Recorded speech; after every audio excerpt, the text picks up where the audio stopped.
இதெல்லாம் செய்யணும். அல்ஹம்துலில்லாஹ் நஹ்மதுஹு வ நஸ்தஈனுஹு வ நஸ்தக்ஃபிருஹு வ நு'மினு பிஹி வ நதவக்கலு அலைஹி வ நஊது பில்லாஹி மின் ஷுரூரி அன்ஃபுஸினா வ மின் ஸய்யிஆத்தி அமாலினா மை யஹ்திஹில்லாஹு ஃபலா முதில்ல லஹு வ மை யுலில்ஹு ஃபலா ஹாதிய லஹு அஷ்ஹது அன் லா இலாஹா இல்லல்லாஹு வஹ்தஹு லா ஷரீக லஹு வ அஷ்ஹது அன்ன முஹம்மதன் அப்துஹு வ ரசூலுஹு அம்மா பஅத் ஃபக்கத் கால அல்லாஹு தஆலா ஃபில் குர்ஆனில் கரீம் வல் ஃபுர்கானில் மஜீத் அஊது பில்லாஹி மினஷ் ஷைத்தானிர் ரஜீம் பிஸ்மில்லாஹிர் ரஹ்மானிர் ரஹீம் யா அய்யுஹன் நாஸ் இத்தகு ரப்பக்குமுல்லதி ஹலகக்கும் மின் நஃப்ஸின் வாஹிதா வ ஹலக மின்ஹா ஸௌஜஹா வ பஸ்ஸ மின்ஹுமா ரிஜாலன் கஸீரன் வ நிஸா வத்தகுல்லாஹ அல்லதி தஸ்அலுன பிஹி வல்லர்ஹம் இன்னல்லாஹ கான அலைக்கும் ரகீபா யா அய்யுஹல்லதீன ஆமனு இத்தகுல்லாஹ ஹக்க துகாத்திஹி வ லா தமூதுன்ன இல்லா வ அன்தும் முஸ்லிமூன். அஸ்ஸலாமு அலைக்கும் வ ரஹ்மத்துல்லாஹி வ பரகாத்துஹு. எல்லாம் அல்லாஹ்வுடைய நல்லடியார்களே, எல்லாருமே அவரவர் சூழ்நிலைக்கு தகுந்த மாதிரி சில சங்கடங்களையும் சிரமங்களையும் விமர்சனங்களையும் கடந்து வந்துக்கிட்டே தான் இருக்கிறோம்.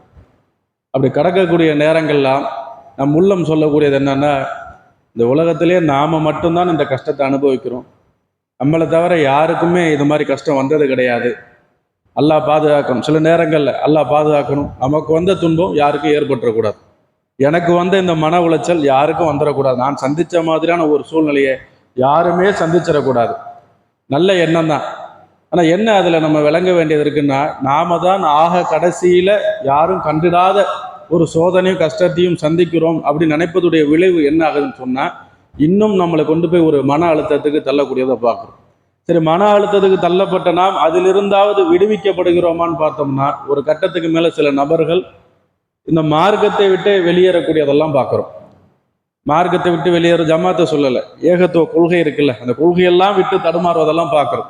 அது பொருளாதார ரீதியாக இருந்தாலும், உறவு முறையாக இருந்தாலும், நிர்வாக அடிப்படையாக இருந்தாலும், எந்த ஒரு சூழ்நிலையை பார்த்தாலும் ஏதாவது ஒரு கட்டத்தில் நெருக்கடிகள் அதிகமாகும் போது வெளியேறிடுறாங்க. என்ன காரணம்னா, சொல்கிறவெல்லாம் கொடுத்து உதவுறதில்லை, கேட்குறவெல்லாம் ஆறுதல் படுத்துறதில்லை, எல்லாருமே விமர்சனத்தையும் மன உளைச்சலையும் தான் தரான். என்ன செய்ய முடியுது, யாரால என்ன பலன், போங்க மருமை தானே பார்த்துக்கிறேன், பலன் சொல்லிக்கலாம், பதில் சொல்லிக்கலாங்கிற மாதிரியாக சில கடந்து போகிறதெல்லாம் பார்க்குறோம்.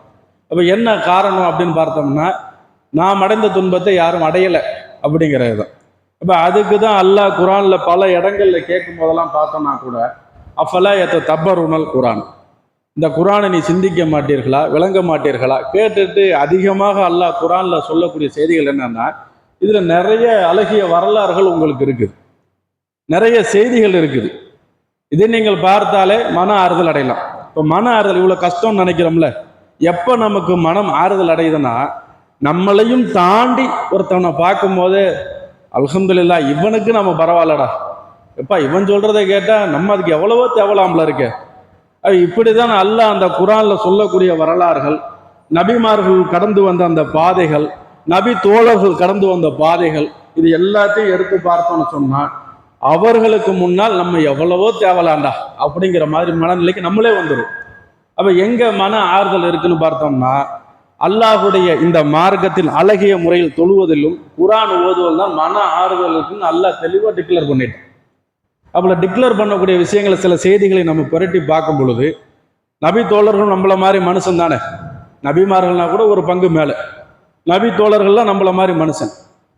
அந்த அடிப்படையில் பார்க்கும் பொழுது சாது இருக்கிறார்ல, சாது அலிலாக எப்படியாப்பட்டவர்னா, ஊரில் மிக செல்வ செழிப்பாக உள்ளவர், பொருளாதார மிகச்சி இருக்கக்கூடிய மனிதர். அந்த பொருளாதார மிகச்சி இருக்கக்கூடிய வேலையில் அவருக்கு மார்க்கம் கிடைக்குது.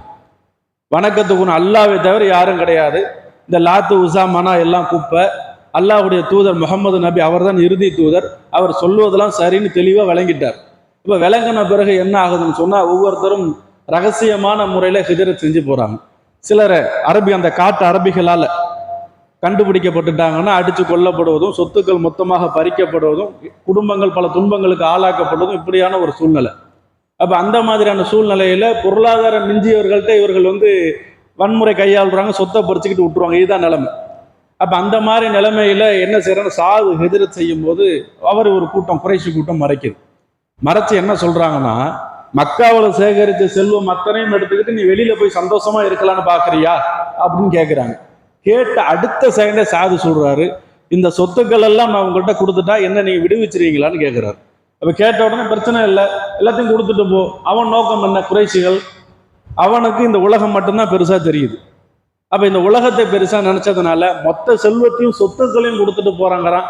இவனையா பிறகு நம்ம பிடிச்சிக்கிட்டு இவன் என்னத்துக்கு யூஸ் ஆக போறான் அப்படின்னு உடனே போன்றுறாங்க. அப்ப எல்லா சொத்துக்களையும் கொடுத்துட்டு வர்றார். இன்னைக்கு நாம பார்க்கிறோம், பொருளாதாரத்துக்காக மார்க்கத்தை விட்டு தடுமாறுறோம். ஆனா அவரை பார்க்கிறோம், அந்த பொருளாதாரம் ஒட்டுமொத்த சொத்துக்களையும் அள்ளி கொடுத்துட்டு மார்க்கத்துக்காக போறாரு, ஊரை விட்டு வெளியில போறாரு. போனா கடைசியில அவருடைய இறுதி கட்ட நிலை எப்படி இருக்கு தெரியுமா? மரணிச்சிடுறார். மரணித்த பிறகு அவரை மூடுவதற்கு கஃன் ஆடை பத்தல். உடுத்திருக்க ஆடையால அவரை மூட ட்ரை பண்றாங்க. தலையை மறைச்சா கால் தெரியுது, காலை மறைச்சா தலை தெரியுது. யார் அவரு? சோத்துக்கு வழி இல்லாம பஞ்ச படாரியாக நம் ஊர்களில பாவா அஸ்லாம் அலைக்கும்னு வராங்களே, அப்படி வந்தவரா? இந்த ஊர்லயே நீங்க யாரை செல்வந்தராக பார்ப்பீங்களோ அதை விட பன்மடங்கு செல்வந்தர். நம்மெல்லாம் இன்னைக்கு வெறும் காகித பேப்பர்ல ரூபாய்களை எண்ணி பார்க்கிறோம். தங்கத்தாலையும் வெள்ளியாலையும் ரூபாய்களை எண்ணி பார்த்தவர்கள், அதுதான் அவர்களுடைய பொருளாதாரம். அப்ப அவ்வளவு செழிப்பான அந்த காலத்துல பொருளாதாரம் சொத்துக்களையும் அத்தனையும் தாரவாத்தை கொடுத்துட்டு கடைசியில் அவருடைய நிலை, அவருடைய மரணத்திற்கு ஒரு கஃனாடை பத்தல். தலையை மூடன காலு பத்தல, காலை மறுத்த தலை பத்தல. இப்படியான ஒரு மோசமான சூழ்நிலையை நாம சந்திச்சிருக்கிறோமா? அடுத்து பார்க்கிறோம், அல்லாஹ் குர்ஆன்ல பேசிய ஒரு பெண்மணியாக சொல்வது யாருன்னா மூசாவுடைய தாயார். அல்லாஹ் குர்ஆன்ல ஒட்டுமொத்த குர்ஆனையும் பிறகுனா அல்லாஹ் பேசிய பெண்மணின்னு பார்த்தோம்னா மூசாவுடைய தாயார். இப்ப அவங்களுக்கு எப்படியான சூழ்நிலை? ஆண் பிள்ளைனாலே ஃபிரௌன் கொல்லக்கூடிய ஒரு நெருக்கடி. அப்ப அந்த நெருக்கடிக்கு மத்தியில அவர்களுக்கு பிறந்தது ஆண் பிள்ளை. பிள்ளை பிறந்த சந்தோஷப்படுற நேரத்துல பிள்ளை பிறந்த உடனே ஃபிரௌனை நினைச்சு கவலைப்படுறாங்க. இந்த கொலகார கூட்டத்துக்கு மத்தியில இந்த பிள்ளை எப்படி காப்பாற்ற போறோம்? இதுக்கு மத்தியில அல்லாஹ் பேசுறான் அவர்களிடத்துல, உன் பிள்ளையை நீ இந்த நதிக்கரையில விட்டுருங்கிறான். நீ இந்த நதிக்கரையில விட்டுன உடனே எந்த தாய்க்கு மனசு வரும்? ஒருத்தன் கொன்னுருவான், ஒருத்தர் இறைவன் ஒருவன் பேசுறான், தண்ணியில விட்டு நான் பாதுகாத்துறோங்கிறான், எப்படி இருக்கும்? அப்போ அந்த பதட்டத்துக்கு மத்தியில வேறு வழியே இல்லாம பிள்ளையை அந்த நதிக்கரையில விடுறாங்க. அல்லாஹ் குர்ஆன்ல சொல்றான், நான் மட்டும் அவள் உள்ளத்தை உறுதிப்படுத்தாவிட்டால் அவர் உளறி இருப்பாருங்கிறான். அப்ப ஒரு மன நெருக்கடியில கொண்டு போய் அந்த பிள்ளையை அந்த தண்ணியில விடுறாங்க. விட்டா யார் அழிக்க நினைக்கிறானோ அவர்கள் அறியாத வகையில் அவரிடத்திலேயே அந்த பிள்ளை போய் சேர்க்கப்படுது. சேர்த்ததும் இல்லாம அல்லாஹ்வின் வாக்குறுதி, அவர் எந்த நதிக்கரையில பிள்ளையை விட்டாங்களோ அந்த தாயையே அழைத்து அல்லாஹ் பால் கொடுக்கும் ஒரு ஏற்பாடு செஞ்சான். இப்ப எல்லாத்தையும் பார்க்கும் பொழுது, சூழ்நிலைகள்லாம் பார்க்கும் பொழுது ஒவ்வொருத்தரும் ஒவ்வொரு மாதிரியான சூழ்நிலைகளை கடந்து தான் வராங்க. இன்னும் சொல்ல போனா சில பெண்கள்லாம் பார்த்தா, பெண்களும் சரி ஆண்களும் சரி, நம்ம மீது தேவையில்லாத அவதூறோ விமர்சனமோ வந்துருச்சுன்னா ஏத்துக்கவே முடியாது. நான் செய்யாத உன்னை எப்படா நீ சொல்ல போச்சு? சில பேர் பார்த்தோன்னா மார்க்கம் இல்லாத மக்கள் தற்கொலையை கூட தேர்ந்தெடுப்பாங்க. செய்யாத ஒரு குற்றத்தை அவர்கள் மீது சுமத்தும் பொழுது தாங்கிக்க முடியாம தற்கொலையை சந்திக்கக்கூடிய சூழ்நிலைகளுக்கெல்லாம் தள்ளப்படுவாங்க. அப்ப அப்படியான ஒரு சூழ்நிலையை யார் சந்திக்கிறான்னு பார்த்தோம்னா மரியம் அவங்க சந்திக்கிறாங்க. 1500 ஆண்டு காலம் அல்லாஹ்வுடைய தூதர் வாழ்ந்த காலத்திலேயே பலராலும் பார்க்கப்பட்டு பேசக்கூடிய விமர்சனங்கள் ஒரு மாதிரியா இருக்கும்னா, ஒரு 3000 ஆண்டுகளுக்கு முன்னால போனோம்னா எப்படி இருக்கும்? அப்ப எந்த ஒரு இதுவும் இல்லாம அல்லாஹ் சொல்றான், மரியம் அவர்கள் தாயாவார்கள். அப்ப செய்தி கேள்விப்பட்ட உடனேயே ஊர் மக்களுக்கு எப்படி இருக்கும்? இப்படியே பேசுறான், உன் தாயும் இப்படி இல்லை, உன் தந்தையும் இப்படி இல்லை, ஆனா நீ எப்படி இவ்வளவு மோசமானவளா ஆனான்னு சொல்லிட்டு பேச்சுகள்ல பார்க்கணும். குர்ஆன் அல்ல அந்த வரலாறுகள் சொல்லும் பொழுது அப்ப எந்த ஒரு பதிலும் சொல்ல முடியாம கண்ணீர் மல்க ஊரை விட்டே வெளியே போறாங்க. ஊரை விட்டு பாலைவனத்துல எந்த துணையும் இல்லாமல் பாலைவனத்துல மயக்கத்தின் உச்சத்துக்கு போறாங்க. உச்சத்துக்கு போகும் பொழுதுதான் அல்லாஹ் அங்கு ஒரு பேரிச்சம்பழம் மரத்தை நோக்கி சாய்ந்து இருக்கிறாங்க. அங்க அல்லாஹ் ஒரு நீரோடையை ஏற்படுத்த, நீரோடையில போய் உட்கார்றாங்க. இருந்த பிறகு அப்பொழுதுதான் அவர்கள்ட்ட ஜிப்ரீல் அலைஹிஸ்ஸலாம் பேசுறாங்க. எப்படி வேணும் ஒரு சூழ்நிலை? கடைசியில ஈசா அலைஹிஸ்ஸலாம் அவர்கள் பிறந்து குழந்தையா பேசும் பொழுது அப்பொழுது அந்த மக்கள் உணர்கிறார்கள், என் பிறந்த எந்த குழந்தையும் பேசாது, இந்த குழந்தை பேசுதுன்னா நிச்சயமாக இதில் ஏதோ ஒரு அதிசயம் இருக்குது, இது இறைவனின் குழந்தை தான். அவங்க விளங்கினது இது இறைவனின் குழந்தை தான். இப்ப யோசிச்சு பாருங்க, நம்ம எதெல்லாம் நினைச்சு இன்னைக்கு கவலைப்படுறோமோ, எந்த சூழ்நிலையெல்லாம் நம்ம தாங்கிக்க முடியாதோ அத்தனை சூழ்நிலைகளையும் நபி தோழரும் நபிமார்களும் அவர்கள் கடந்து வந்த பாதைகளும் பிரட்டி பார்த்தோன்னு சொன்ன நாம படுவது கஷ்டமும் அல்ல, இதெல்லாம் ஒரு விமர்சனமும் அல்ல. அடுத்து பார்க்கிறோம், 1050 ஆண்டு 950 ஆண்டு பிரச்சாரம் செய்த நூஹ் ஊர் மக்களுக்கே பிரச்சாரம் செஞ்சு அல்லாஹ் அவருக்கு ஒரு வாக்குறுதி கொடுத்துருக்கிறான். ஊர் மக்களுக்கே பிரச்சாரம் செஞ்சு நீரோட ஏறும் பொழுது கப்பல்ல எல்லாத்தையும் ஏத்துறார். அப்படி ஏற்றும் பொழுது நூஹுடைய மகன், நான் இந்த மலைக்கு மேலே ஏறி தப்பிச்சுக்கிறேங்க பொழுது ஒரு பெரும் மலை வந்து அடிக்குது கண்ணு முன்னாடி. நம்ம வாழ்க்கை 50 வருஷம் 60 வருஷம் 10 வயசு பிள்ளை 12 வயசு பிள்ளைனாலே தாங்காது. அப்ப 1050 ஆண்டு பிரச்சாரம்னா அப்ப எத்தனை ஆண்டு காலம் தன் மனைவியோடும் தன் பிள்ளையோடும் வாழ்ந்திருப்பாரு. அப்படி வாழ்கிற காலத்துல தன் கண் முன்னாடி அந்த பிள்ளைகள் அடிக்கும் பொழுது அந்த பெரும் அலை வந்து அந்த பிள்ளையை அடிச்சுட்டு போகும்போது நூஹு கேட்கிற அல்லாஹ் இடத்துல வநாதா நூஹு ரப்பஹு, நூஹு தம் இறைவனிடம் கேட்கிறார், வகால ரப்பி இன்னபினி மின் அஹ்லி, இறைவா அவன் என் குடும்பத்தை சார்ந்தவனே, வா இன்ன வக்தல் ஹக்கு, உன்னுடைய வாக்குறுதி நிச்சயமாக உண்மையானது, வா அன்த ஹக்குமுல் ஹாக்கிமீன், நீ நீதிபதிக்கெல்லாம் மேலான நீதிபதி, உன்னுடைய வாக்குறுதி பொய்யாகாதே. என்ன அர்த்தம்?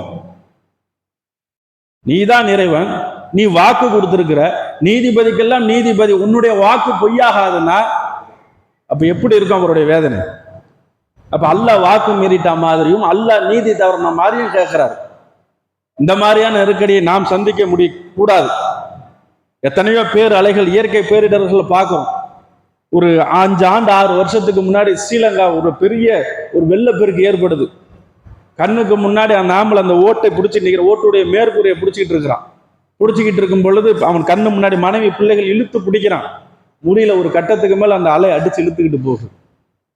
எங்கேயோ ஒரு மேலிருந்து கவரப்பட்ட ஒரு வீடியோ கவரேஜில் பார்க்குறோம். அதை பார்க்குற நமக்கே நெஞ்சம் தாங்க முடியல. கண்ணு முன்னாடி எந்த மனைவிக்காக எந்த பிள்ளைக்காக உழைத்தானோ அந்த சொத்துக்களும் போகுது, குடும்பத்தாரும் கண்ணு முன்னாடி போகுது, காப்பாற்ற முடியல. இதே பாலஸ்தீனத்துல இடிபாடுகளுக்கு மத்தியில பிள்ளைகள் சிக்கி கிடக்கிற வேலையில தகப்பனுக்கு முன்னாடி அந்த பிள்ளை நெஞ்சு கூட்டுகள் உடையப்படுது. அதால பேச கூட முடியல, அந்த முணுகல் சத்தம் மட்டும்தான் இருக்குது உயிர் போற கடைசி நேரம். அப்பொழுது அந்த தந்தை சொல்லி தருகிறார், குல்லு லா இலாஹா இல்லல்லாஹ், குல்லு லா இலாஹா இல்லல்லாஹ், அல்லாஹ்வை தவிர யாரும் இல்லைன்னு சொல்ல. பிள்ளை போகுது. மனக்கவலை எவ்வளவு இருந்தாலும் இனி கடைசி கட்டம் வந்த பிறகு பிள்ளையை ஏதாவது ஒரு வகையில் நல்ல வார்த்தைகளை சொல்லி அல்லாஹ்விடத்தில் உயர்ந்த இடத்தை அடையட்டும்னு திரும்ப திரும்ப சொல்லி தரார். அப்ப கண்ணு முன்னாடி அவர் உள்ளம் உறுதியாக இருந்தாலும் பார்க்கிற நமக்கு மனசு வலிக்குது. அப்ப இவ்வளவு 50 ஆண்டு 60 ஆண்டு வாழக்கூடிய நமக்கு மத்தியில இப்படின்னா 1050 ஆண்டு 950 ஆண்டுல எத்தனை ஆண்டு காலம் பிள்ளையோட வாழ்ந்திருப்பாங்க. அப்ப அவருக்கு எவ்வளவு மன வலி இருக்கும். கேட்கிறார், நீ நீதிபதி தானே, வாக்கு தவற மாட்டியா, அவன் என் குடும்பத்தை சார்ந்தவனாச்சே. அடுத்த நிமிஷம் அல்லாஹ் சொல்றான், காலையா நூஹ் ஓ நூஹே இன்னஹு லைஸ மின் அஹ்லி இன்னஹு அமலன் கைரு சாலிஹின் ஃபலா தஸ்அல்னி மா லைஸ லக பிஹி இல்முன் இன்னி லா ஆயிலூக இன் தகூன மினல் ஜாஹிலின். நூஹே, நீ இப்படி பிரார்த்திப்பது சரியே கிடையாது. நீ அறியாததை நான் அறிவேன், அவன் உன் மகனும் அல்ல அப்படிங்கிறார் அல்லாஹ் சொல்றான். அடுத்த அவன் உன் சந்ததி கிடையாது, அவன் மகனும் கிடையாது, இதை குறித்து நான் உனக்கு எச்சரிக்கிறேன்னுங்கிறார் அல்லாஹ். எப்படி இருக்கும்? மறைவான விஷயம் எதுவாக வேணாலும் இருக்கலாம், கண்ணு முன்னாடி நடக்கக்கூடிய சமூகம் அல்லாஹ் இடத்தில் அப்ளிகேஷன் போடுற அடுத்து அல்லாஹ் இப்படி கண்டிக்கிறானா, நாமளா இருந்தா என்ன செய்வோம்? ஓயா அப்படின்ட்டு போயிருந்துரும். ஆனா அந்த நிலையில உணர்றாரு, அல்லாஹ் சொன்னானா அது காரணம் இல்லாம இருக்காரு. அடுத்த நிமிஷமே யா அல்லாஹ் என்ன மன்னிச்சிருங்கிறார். இதுதான் யதார்த்தம். இந்த உலக வாழ்க்கையெல்லாம் எவ்வளவு பந்தங்களோடு, உறவுகளோடு, பொருளாதாரத்தோடு, அதிகாரத்தோடு, எவ்வளவு அரசியல் நிர்வாகத்தோடு பின்னி பிணைஞ்சு இருந்தாலும் சோதனைங்கிறது ஒவ்வொரு மனிதருக்கும் ரகரகமாக வித்தியாசமாக வரும். அப்படி வரக்கூடிய நிலையில நாம் என்ன செஞ்சோம், எப்படி இருக்க போகிறோம்? பெரும் கடலை கூட நம்ம தண்ணீர் படாம கடந்து போகலாம். ஆனா விமர்சனங்கள் கடந்து போக முடியாத எந்த ஆணும் இருக்க முடியாது, பெண்ணும் இருக்க முடியாது. சோதனைகளை கடந்து போக முடியாத எந்த ஜீவராசியும் இந்த உலகத்தில் இருக்க முடியுமா? அன்று பிறந்த குழந்தைக்கு கூட பார்க்கிறோம், பாலுக்காக ஏங்கி அழக்கூடியதை பார்க்கிறோம். கடைசியில் மரணிக்கக்கூடிய 60 வயது மூதாட்டிகளை பார்க்கிறோம், வயதானவர்களை பார்க்கிறோம். அவரவர் நிலைமைக்கு தகுந்த மாதிரி கவலைகளையும் சோதனைகளையும் அடையாமல் இருப்பதே கிடையாது. அடுத்து பார்க்கிறோம் ஐயூப் நபி. அவர் எடுத்து பார்த்தோன்னு சொன்னா, இன்னைக்கு உலகத்திலேயே எந்த அதிகம் அளவுபதியால இங்கிலீஷ் மருத்துவத்தால தீர்க்க முடியாத 15 வியாதிகள்ல முக்கியமானதெல்லாம் எடுத்து பார்த்தோம்னு சொன்னா, அதுல இந்த தோல் வியாதி ஒண்ணு, சுகர் ஒண்ணு, ஒரு 15 வியாதி டிக்ளேர் பண்ணியிருக்கிறார். அதுல மற்ற வியாதிகளோட இந்த தோல் வியாதியில வந்துச்சுன்னா ஒரு பொது இடங்க மற்றது கூட மறைச்சிட்டு போயிடலாம். இந்த தோல் வியாதி அரிப்பு நோயெல்லாம் வந்துச்சுன்னா பொது இடங்கள்ல சாதாரணமாக நிற்க முடியாது, நம்மளால சகஜமா நடந்துக்க முடியாது, நம்மை பார்க்கக்கூடிய மக்களும் ஒரு மாதிரி யோசிக்கிற மாதிரி இருக்கும். சில ஐயூப் நபியை பற்றி சில வரலாறு புத்தகங்கள்லாம் பார்த்தோம்னு சொன்னா, அவர் உடம்புகள்ல புழுக்கள் பூத்து உதிர்ந்து விழுங்குறாங்க. அப்படி விழக்கூடிய அந்த புழுவை கூட எடுத்து மேலே போட்டு வார, இது என் இறைவனின் சோதனைன்ட்டு. இப்போ அவ்வளவு மோசமான சூழ்நிலையில அவர் குடும்பத்தாரே அவர் விட்டுட்டு போயிடுறாங்க. அந்த புண்ணு வாடையெல்லாம் பார்த்தோன்னா ஒரு மோசமான வாடையா இருக்கும். அதெல்லாம் அந்த வாடையை உணர்ந்தா சாப்பிடக்கூட முடியும், ஒரு கவுச்சு அடிக்கும். நீங்க அதை உணர்ந்து பார்க்கறத வந்து அந்த தஞ்சாவூர் மெடிக்கல் காலேஜ் போனீங்கன்னா தீப்புண் பகுதின்னு ஒரு பகுதி இருக்கும். நீங்க ரொம்ப நேரம் ஆனால் ஒரு 10 செகண்ட் இப்படி உள்ள போயிட்டு வெளில வந்தீங்கன்னா ஒரு வாரம் சாப்பிட முடியாது, அவ்வளவு மோசமான ஒரு வாடையா இருக்கும். அப்ப அந்த மாதிரியாக ஒரு கடுமையான நோய்க்கு ஆளாக்கப்படுறார். யாரு? நபி. அப்ப அவர் கேட்கிறாரு, ஐயூப இதுநாதா ரப்பஹு அன்னி மஸ்அனியல் உர்ரு வ அன்த அர்ஹமுர் ராஹிமீன். ஐயூப் தன் இறைவனிடம், என் இறைவா, என்னை ஒரு மோசமான நோய் தீண்டி விட்டது, நீ கிருபை செய்பவனுக்கெல்லாம் கிருபையாளன். ஒத்துக்கிறார், மோசமான நோய் தீண்டிடுச்சு, உன்னுடைய உதவி இல்லைன்னா எதுவுமே எனக்கு இல்லை, நீ கிருபையாளனுக்கெல்லாம் கிருபையாளன். அப்ப அல்லாஹ் சொல்றான், ஃபஸ்தஜப்னா லஹு ஃபஷப்னா மா பிஹி மின் லுர்ரி வ ஆத்தைனாஹு அஹ்லஹு வ மித்ஹலஹு மஅஹும் ரஹமத்தன் மின் இந்தீனா வ திக்ரா லில் ஆபிதீன். அவருக்கு நாம் பதிலளித்தோம், அவர் நோயை நீக்கினோம், அவர் குடும்பத்தை போன்றவர் இன்னொரு தொகையினரை அவருக்கு பரிசாக வழங்கினோம். அப்ப அவர் வாழ்ந்த அவர் மனைவி மக்கள் ஒட்டுமொத்த குடும்பமும் அவர் நிகராக கிடைச்சிட்டு போகுது. வாழும் காலத்திலே யாரும் இல்லாத அனாதையாக அவர் தவிக்கப்படுறார், உபகரணத்துக்கு கூட ஆள் இல்லை. அப்ப அந்த கடைசி கட்ட இடத்துல அல்லாஹ் இடத்துல பிரார்த்தனை செய்யும் போது அல்லாஹ் சொல்லுகிறான், அவர் குடும்பத்தையும் அவர் குடும்பத்தை போன்ற ஒரு தொகையினரையும் அவருக்கு சேர்த்து வச்சோம். யோசிச்சு பாருங்க. நாம தான் நினைக்கிறோம் என்ன மாதிரி மோசமான சூழ்நிலைகள்லாம் நாம் கடந்து வரோம், நமக்கு ஏற்பட்ட துன்பம் மாதிரி யாருக்கும் வேறுபடலையே. யோசிச்சு பாருங்க, இப்படியான சூழ்நிலை நாம் சந்திக்கிறோமா? இப்படியான பிரச்சனைகளை நாம் சந்திக்கிறோமா? நம்முடைய வாழ்க்கையெல்லாம் ராஜா மாதிரியான வாழ்க்கை, நம்மள மாதிரி சிறந்த வாழ்க்கையெல்லாம் யாருமே இங்க வாழல. அல்லாஹ்வுடைய தூதர் இன்னைக்கு உலகத்திலேயே கடைகோடி ஏழை பிச்சைக்காரன் கடைகோடி மக்களை எடுத்து போய் பார்த்தாலும் அடுத்த வேளை உணவு இல்லாமல் ஒருத்தன் இருப்பானா? இருக்க மாட்டான். ஏதாவது பையில வச்சிருப்பான், ஒரு பிஸ்கட்டு, ஒரு அரிசி, ஏதாவது இல்லாம இருக்காது. அவன் வீடுன்னு வச்சிருந்தானா ஒருபடி அரிசி இல்லாம இருக்குமா? அல்லாஹுடைய தூதர் ஒட்டுமொத்த இஸ்லாமிய சாம்ராஜ்யத்தின் இனி கடைசியாக வரக்கூடிய மனிதனின் முன்மாதிரி அல்லாஹுடைய தூதர். இரவு முழுக்க உணவு கிடையாது, நின்று தொழுது வணங்கியவர்களாக ஃபஜரை முடிச்சுட்டு வீட்டுக்கு போறாங்க. இரவு முழுக்க உணவு இல்லை, இரவு வணக்கத்தை முடிச்சுட்டு ஃபஜர் முடிச்சுட்டு வீட்டுக்கு போய் கேட்கறாங்க, ஆயிஷா இன்னைக்கு ஏதாவது உணவு இருக்குதா? ஒண்ணும் இல்லை அல்லாஹ்வுடைய தூதர். அவங்க என்ன சாப்பிட்டாங்கன்னு தெரியல, ஒண்ணும் இல்லை அல்லாஹ்வுடைய தூதரே.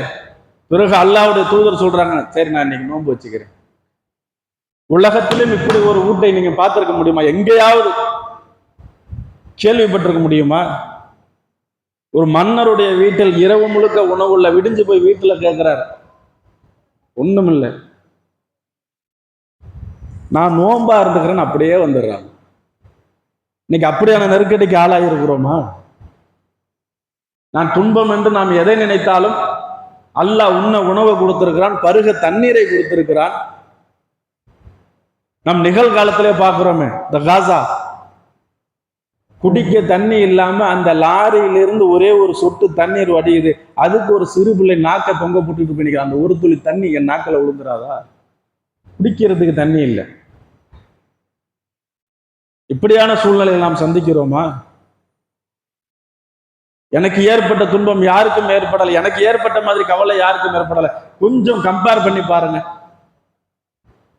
நம்மை சுற்றி அல்லாஹ் அவ்வளவு பிரச்சனைகளுக்கு மத்தியிலும் நம்மை கடந்து நமக்கு முன்னால் சென்ற எத்தனை நபிமார்கள் நபித்தோழர்கள் மத்தியிலும் நம்முடைய வாழ்க்கை அல்லாஹ் சிறப்பா வச்சிருக்கானா இல்லையா? 2000 ரூபாய் சட்டை போட முடியலாம், 500 ரூபாய்க்கு போட வச்சிருக்கிறான். பெரிய பெரிய உணவு வகை சாப்பிட முடியலனால 3 வேளை வயிறார உண்ணுவதற்கு உண்டான உணவு வகைகளை ஏற்படுத்தி இருக்கிறான். சென்று வர வாகனத்தை கொடுத்திருக்கிறான். படுத்தால் உறங்குவதற்கு நிம்மதியான வீட்டை கொடுத்திருக்கிறான். இன்னைக்கு அந்த மக்களுடைய வாழ்க்கை அப்படி இருக்குது. அகதியாக ஓடக்கூடிய மக்கள், அந்த ஓட்டங்கள் கூட அவர்களுக்கு நிம்மதியாக இல்லை. ஓடி செல்லக்கூடிய மக்களின் மீது குண்டு மலையை பொழிகிறான். கண்ணுக்கு முன்னால் பிள்ளைகள் சிதறடிக்கப்பட்டு கையையும் காலையும் வச்சுக்கிட்டு கதறக்கூடிய அந்த தாய்மார்களை பார்க்கிறோம். எண்ணி பாருங்க. ஹாதா மின் ஃபலிலி ரப்பி,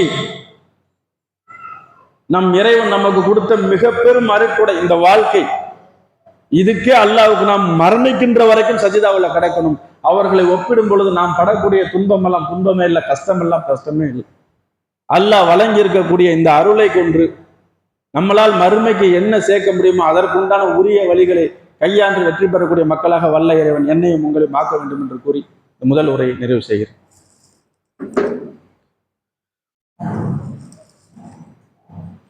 அல்ஹம்துலில்லாஹி ரப்பில் ஆலமீன்.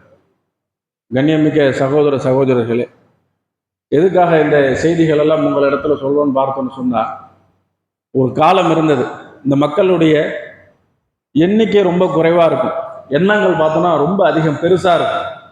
இன்னைக்கு பார்க்குறோம் எண்ணிக்கை அதிகமாக இருக்குது, இந்த எண்ணம் எல்லாம் பார்த்தோன்னா சுருங்கிடுச்சு. இன்னைக்கு யாரை பார்த்தாலும் ஒரு குறுகிய வட்டம், அதை தாண்டி வெளில போக மாட்டேங்கிறோம். என் குடும்பம் என் வாழ்க்கை அவ்வளோதான். எவன் எப்படி போனானே, எங்கே என்ன நடந்தானே, எதை பற்றியும் சிந்திக்கக்கூடிய தன்மையெல்லாம் இல்லை.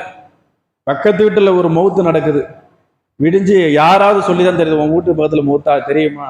மௌத்தா தெரியலையப்பா, சரி சில விசாரிச்சுக்கிறேன். வாழ்க்கை அப்படி தான் போகுது. அப்போ திருடிட்டு போனாலும் வேறு எது கிரைம் நடந்தாலும் எதை பற்றியும் சிந்திக்கக்கூடியவனாகலாம் இல்லை. என்ன காரணம்னா, ரிசர்வ் பேங்கில் நிறைய நன்மைகளை சேர்த்து வச்சிருக்கிற மாதிரி, சொர்க்கவாசினி டிக்ளேர் பண்ண மாதிரி தான் பெரும்பான்மையான ஆண்களின் பெண்களின் நடவடிக்கைகள்லாம் பார்க்குறோம். எதை பற்றியும் நினைச்சு பார்க்கறதும் இல்லை, பிறருடைய நிலைமையில நம்மளை வச்சு பார்க்கறதும் இல்லை. எல்லாத்தையும் சர்வ சாதாரணமாக கடந்து போய்கிட்டு இருக்கும். அல்லாஹுடைய தூதர் முன்பின் பாவம் மன்னிக்கப்பட்டவர்கள், சொர்க்கத்துக்கு டிக்ளேர் செய்யப்பட்டவங்க, டெய்லி ஹஜ்ர் தொழுத பிறகு அல்லாஹ் இடத்துல பாவ மன்னிப்பு 100 முறை தேடிட்டு தான் வெளியே செல்லுவாங்க. நபி, இன்னைக்கு நம்மளுடைய நிலைமை சொர்க்கமா நரகமானு தெரியாது, வாழ்க்கை முடிக்கப்பட்ட பிறகுதான் தெரியும். அந்த முடிகிற நேரத்தில் தெரிஞ்சிடும் மலக்குகளை பார்க்கும் பொழுது. அப்ப என்ன நிலைமைன்னு தெரியாதனா நம்முடைய அமல்கள் நம்முடைய எண்ணங்கள்லாம் பார்த்தோம்னா சர்வ சாதாரணமாக இருக்குது. விடிந்தால் ஒரு மனிதனுடைய என்டர்டைன்மெண்ட் என்னவா இருக்குன்னு பார்த்தோம்னா, ஒருவன் இன்னொருத்தனை பற்றி குறை பேசுவதும் புறம் பேசுவதும், நம்முடைய என்டர்டைன்மெண்ட் எல்லாமே அப்படிதான் போய்கிட்டு இருக்கு. இது மாதிரியான நிலைகளை விட்டெல்லாம் அல்லாஹ் நம்மை பாதுகாக்க வேண்டும். உலகத்தை சுத்தி பார்த்தீங்கன்னு சொன்னா அவ்வளவு பிரச்சனைகள், அவ்வளவு போர்க்களம். இந்த நேத்து பார்க்குறோம், ஊபியில இந்திய அளவுல ஹாக்கி பிளேயர் இந்திய அரசாங்கம் தங்கப்பதக்கம் வென்று கொடுத்த அவருடைய வீட்டை புல்டோசர் வச்சு இடிக்கிறான். இங்க நம்ம என்னன்னா, விஜய் வந்தாரு, 49 பேர் செத்து போனாங்க, டிஎம்கே காரணமா விஜய் காரணமா, இதுக்குள்ள நிறைய உள்குத்தெல்லாம் இருக்குது. உள்குத்து இருக்கோ வெளிக்குத்து இருக்கோ, நம் சமூகத்தை ஒரு பக்கம் அழிச்சுக்கிட்டு வரான். இனப்படுகொலை ஸ்ரீலங்காவில் பார்த்தோம், இந்திய தேசத்திலே பார்க்குற ஒரு இனப்படுகொலையை நிறைவேற்றிக்கிட்டு வரான், இன அழிப்பை ஏற்படுத்திக்கிட்டு வரான். நீதிபதியோட ஸ்பெஷல் காவலர் ஒரு பெண், சோஃபியா, இஸ்லாமிய பெண், அவருடைய மரணம் எப்படி இருந்த ஆர்ப்பாட்டம்லாம் நடத்தணுமே, நம்ம தான் மறதி, நமக்கு இயற்கை வியாதியா போயிடுச்சு. அவர் உடல் எல்லாம் சிதைக்கப்பட்டு நீதிபதிக்கான ஒரு ஸ்பெஷல் பெண் காவலர் கொல்லப்பட்டாங்க. சில நாள் பேசணும், கடந்து போயிடுச்சு. இப்ப சமூகம் மோசமான ஒரு சூழ்நிலையை நோக்கி போகும் பொழுது அடுத்த கட்ட நடவடிக்கை என்ன செய்ய போறோம்? நம் பிள்ளைகளையும் குடும்பத்தையும் எப்படி பாதுகாக்க போறோம்? எப்படி இவர்களை கேடயமாக்க போறோம்? யோசிக்கிறோமா? 10ஓட 11 போய்கிட்டே இருக்கிறோம். அந்த கட்டட கெஞ்சுறார், அவர் போய் விட்டுருப்பா, பத்திரம் டாக்குமெண்ட் எல்லாம் இருக்குது விட்டுருங்கிறார். எதை பத்தியும் கவனிக்கிற, ஜேசிபி பத்தி இடிச்சு நவுத்திட்டு போயிட்டாரு. அவ்வளோ பெரிய வீடு, அவன் அப்பா விட்டு சொத்தை எடுத்துக்கிட்டோம், இல்லை அரசாங்க சொத்தை ஆக்கிரமிச்சோமா, இல்லை புறம்போக்கு இடம் எக்ஸ்ட்ரா கட்டினாரா? ஒரு நேஷனல் ஹாக்கி பிளேயர் இந்திய அரசாங்கத்தால் பார்க்கக்கூடிய ஒரு மனிதரின் அவர் குடும்பத்துடைய நிலைமை எப்படின்னா, நம்ம பிள்ளையோட நிலைமை என்ன செய்ய போறோம்? முதல்ல பிள்ளைகளுக்கு நல்ல மார்க்கத்தை தெளிவான முறையில கொடுங்க. அடுத்து அவ்வளவு அரசாங்க தேர்வுகளை அரசாங்கம் வெளியிட்டுக்கிட்டே இருக்குது. அடுத்த 5 வருஷத்துல இருக்கிறோமோ மௌத்தாரமோ, திரும்பி பார்த்தா நம்முடைய மாவட்டத்தில் ஒரு 100 இஸ்லாமிய பிள்ளைகள் கலெக்டராகவோ தாசில்தாராகவோ அல்லது தீர்ப்பு எழுதக்கூடிய ஒரு நீதிபதியாகவோ ஏதாவது ஒரு இடத்துல கொண்டு போய் உட்கார வைங்க. இளைஞர் முடிஞ்ச பொருளாதாரத்தை நோக்கி வெளிநாட்டுக்கு விரட்டிக்கிட்டே இருந்தோம்னா எல்லாம் சகல வசதிகளும் சந்தோஷங்களும் இருக்கும். இன்னைக்கு அந்த ஹாக்கி பிளேயருக்கு நடந்த மாதிரி தான் நமக்கும் நாளைக்கு ஒரு இன அழிப்பை தான் இந்த அரசாங்கம் பார்க்குறோம். வாழும் நிகழ்காலத்துல நம்முடைய இந்திய நாட்டில் இந்த உத்தரப்பிரதேசத்தில் நடக்கக்கூடியதை பார்க்க அவ்வளவு இணையதள வீடியோக்கள் வெளியிடப்படுது. எவனும் அரசாங்க அதிகாரி இதை பார்க்க மாட்டானா? கடைகோடியில் இருக்கக்கூடிய நாம இந்த மொபைல்ல பார்க்குறோன்னா அவனுக்கு இந்த செய்தி கிடைக்காமலையா இருக்கும்? நமக்கு நம்ம மட்டும்தான் பாதுகாப்பு. அவர் வருவார், இவர் வருவார், விடியல் தருவார், வெளிச்சம் தருவார், காப்பாற்றுவார்னா அந்த எலெக்ஷன் டைம்ல அவன் வேலையை பார்த்துட்டு அவன் போயிடுவான். நம்மளையும் நம் சமூகத்தையும் நாம தான் பாதுகாத்துக்கணும். அப்ப என்ன வழின்னா அதிகாரம் மட்டும்தான் குறைந்தபட்ச பாதுகாப்பாக இருக்கும். அப்ப என்ற அளவுக்கு வந்திருக்கக்கூடிய ஆண்களும் பெண்களும் பிள்ளைகளை உரிய அரசாங்க அதிகாரத்தில் உட்கார வைப்பதற்குண்டான வேலைகளை பாருங்க. இந்த ஊரில் செல்வந்தர்கள் இருந்தீங்கன்னா இல்லாத எத்தனையோ பிள்ளைகள் படிப்புல ஆர்வமா இருப்பான், ஆனா படிக்க வைக்க தேவையான பொருளாதாரம் இருக்கு. அதை திரட்டி பிள்ளைகளை படிக்க வைக்கிறதுக்கு உண்டான வேலைகளை பாருங்க. எங்கேயோ சேலத்தில் இருக்கக்கூடிய ஒரு நான் முஸ்லிம் ஆர்டிஓ அவர் ஒரு கோச்சிங் சென்டரை ஏற்படுத்தி அந்த பிள்ளைகளுக்கு உணவு கொடுத்து வருஷத்துக்கு ஒரு 70 பேர் 80 பேர் அரசாங்க தேர்வில் வெற்றி பெற வைக்கிறாருன்னா எத்தனை லட்சம் மக்களை வச்சிருக்கோம் இந்த ஜமாத்? எத்தனை ஆயிரம் நம் சகோதரர்களை கொண்டு என்ன இயக்கம் எதாவதுனா இருந்துட்டு போ, எல்லாமே ஒரு கொள்கை சகோதரன் தானே, கொள்கை குடும்பம் தானே, நம் சமூகம் தானே. அப்ப நம்முடைய பொருளாதாரத்தை திரட்டி இந்த பள்ளிவாசல்கள் மதரசங்கள் எத்தனை இடங்கள்ல கோச்சிங் சென்டர் உருவாக்கணும். எத்தனை வருஷம் நாம் நிர்வாகம் செஞ்சோங்கிறது பிரச்சனை இல்லை, எத்தனை வருஷம் வாழ்ந்தோங்கிறது பிரச்சனை இல்லை. நான் மரணித்த பின்னால் இந்த சமூகத்தை எப்படி உருவாக்கிட்டு போகணும், இதை நீங்கள் இலக்காக வச்சு உருவானாதான் அடுத்தடுத்து இந்த சமூகம் நெஞ்சை நிமிர்த்தி நிற்கும். இல்ல பொருளாதாரம் மட்டும்தான் பெருசு, வெளிநாடு போனா போதும் நினைச்சோம்னா பணம் இருந்தும் அடிமையா தான் நாம் இவனுக்கு கீழே இருக்கணும். அல்லாஹ் நம்மை பாதுகாக்க வேண்டும் என்று கூறி இந்த உரையை நிறைவு செய்கிறேன். வாய்க்கிறதவன் அல்ஹம்துலில்லாஹி ரப்பில் ஆலமீன். அஸ்ஸலாமு அலைக்கும்.